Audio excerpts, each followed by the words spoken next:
ay ang ibig sabihin ng kasabihan na gumawa ka ng mabuti sa kapwa at babalik iyon sa iyo. Ngunit kung masama ang iyong nagawa, hindi rin mabuti ang aanihin mo. Ito ay tungkol sa karma.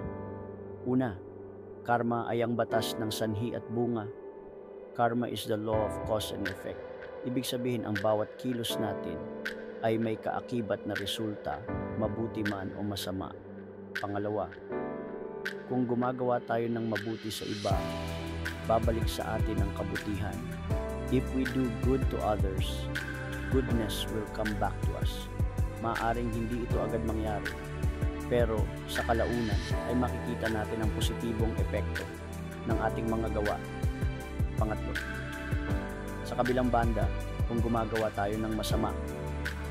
On the other hand, if we do bad things, makakaranas din tayo ng mga negatibong resulta.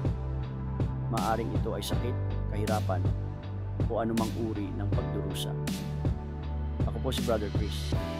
Sa pagtatapos po, ang kasabihan na ito ay nagpapaalala sa atin na mahalaga ang ating mga kilos at may malaking epekto ang mga ito sa ating buhay at sa buhay ng iba.